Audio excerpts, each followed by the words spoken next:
I'm your resident basketball analyst, Alan B., and I'm here to talk to you about the upcoming NBA season and the effects it may have on your fantasy squad before your upcoming drafts. Everything is going to be split among 3 categories per team. We'll be talking about the usual suspect, which is who to target in your upcoming drafts, avoid like the plague, which is who to avoid in your upcoming drafts, and a sleeper, which is who can be a big steal late in the draft and provide some solid production and value. So let's begin.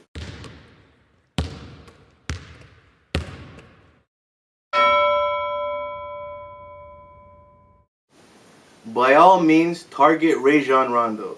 He's a fantasy goldmine in both fantasy sports and in the NBA, as he's carrying the Boston Celtics as their new franchise player. Rajon Rondo can carry your team in both assists and steals, which are both very prime categories and very hard to fill. Target him at all costs. Just a word of advice, try to pair him up with a solid 3-point shooter, since he's pretty weak in that spot when it comes to point guards. I hate to say this because they're both legendary players, but avoid Shaquille O'Neal and Jermaine O'Neal at all costs. Shaquille O'Neal's fantasy game has never been very fantasy friendly, with his high turnover rate and horrendous free throw percentage, let alone every team in the league likes to play hack-a-Shaq, which sends him to the line far too many times and will kill you in that category. Sure, he can help the Boston Celtics win some games, but he won't help your fantasy team win anything. Jermaine O'Neal is made out of glass. He constantly gets hurt, and at this point in his career is playing on one leg. Sure, he's been productive in limited minutes, but once Kendrick Perkins returns from injury in early February, it's going to be a 3-headed monster manning the center position for Boston, and all 3 are going to be in a timeshare and likely not roster worthy. Boston's super sleeper is big baby Glenn Davis. Yes, his numbers have been low, but he's always played limited minutes behind the big guns in Boston. If Glenn Davis was playing on another NBA team early in his career, he likely would have been a fantasy staple by now. With a big body that takes up lots of space, soft hands, and a good post game, Glenn Davis is primed for a prime year. Especially playing behind injury-prone fossils like Shaquille O'Neal and Jermaine O'Neal, and being in a contract year, Glenn Davis has a lot going for him, making him a super sleeper.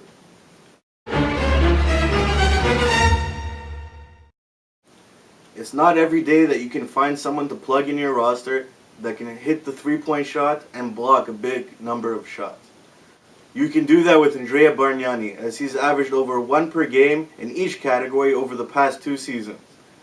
Standing at 7 feet tall, Bargnani is likely going to be the focal point in Toronto's offense this season, now that Chris Bosh has left for so-called greener pastures.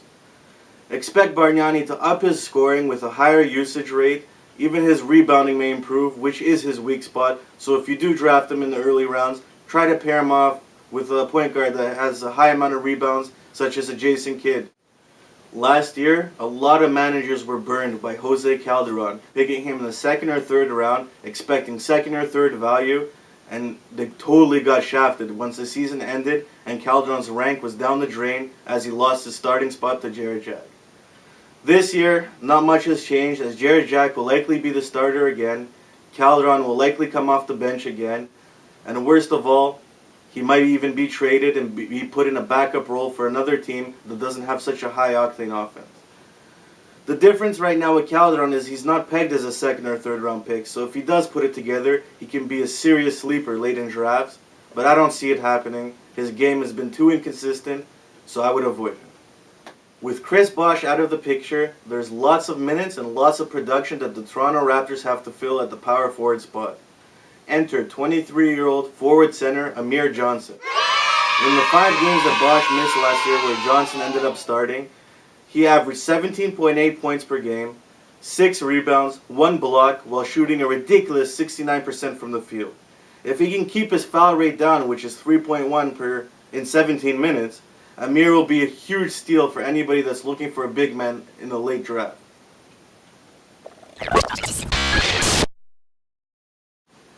Everybody and their grandmothers know about Amari Stoudemire and how he joined forces with Mike D'Antoni once again for the New York Knicks. He's definitely a fantasy staple and will likely be worth taking the risk in the mid-first round to late first round, so let's just say he's a bona fide first round pick. The player that really intrigues me is Raymond Felton.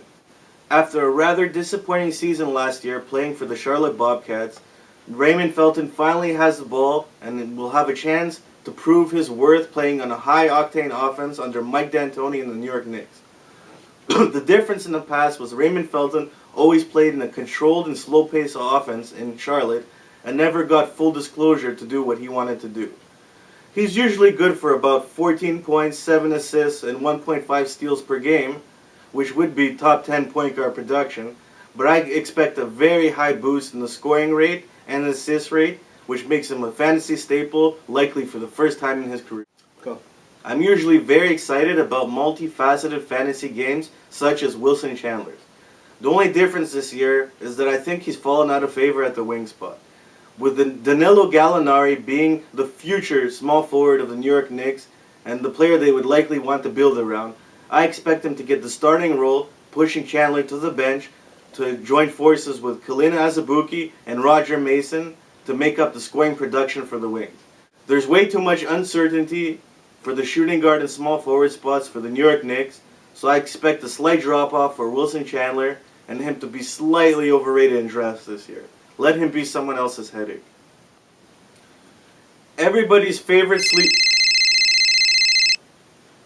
Hold on one second. Hello. Antrand. Randall. Really? Thank you. Bye-bye. From Fantasy MVP Central, draft Anthony Randolph immediately. He's been traded to the New York Knicks over the offseason and will produce monster numbers as a starting power forward for the high-octane Knicks. No more Nelly, no more promises, no more hype. This is the time for Anthony Randolph to produce. Last season, Anthony Randolph averaged 12 points, 6 boards, and a massive 2.4 blocks per game in 8 games that he started. Let alone, he shot 80% from the free throw line and an even more monstrous 4.5 blocks per game in the 2 games he started as a center. The sky is the limit for this kid. He can carry your team in blocks. He has good percentages. He really could be a monster. Target him in all drafts.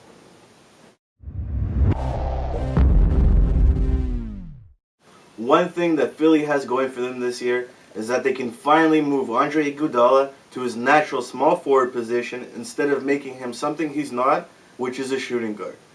Traditionally, over his career, Andre Iguodala averaged 3.2 points, 0.2 steals, 0.7 assists, and 0.3 threes more per game at the small forward spot compared to the guard spot. It's not a small sample either, as he played over 200 games at each position. Another thing he has going for him is that Evan Turner is now a Philadelphia 76er. He's very good at handling the ball, which will take the ball out of Iguodala's hands for the majority of the game and will cut down massively on his already poor turnover rate. Iguodala is definitely a staple this year. I probably don't even need to be telling you this, but avoid Elton Brand at all costs. Elton Brand used to be a perennial first, second round staple in fantasy drafts, but his value has fallen down faster than a drunk's pants. After countless amount of surgeries, Elton Brand has played in a mere 113 games in the past 3 seasons. This averages out to 38 games a season. Added to the cause is the fact that Philadelphia is in a big-time rebuilding phase. They have Spencer Hawes and Maurice Spates manning the center position, and I think Elton Brand's minutes are about to go down. Avoid him with all you can.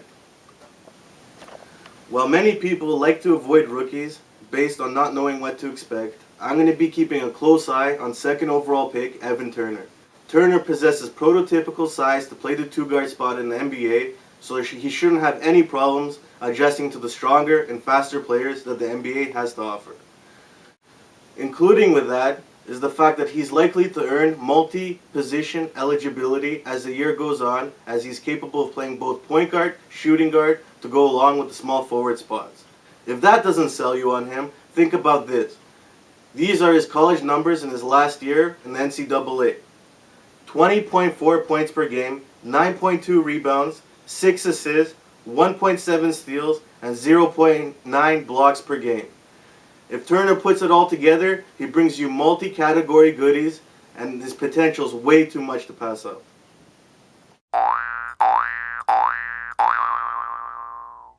The lunacy in the world today.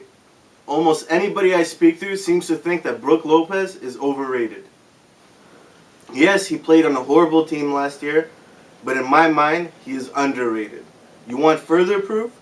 Go look back at Yao Ming's first 2 seasons in the NBA.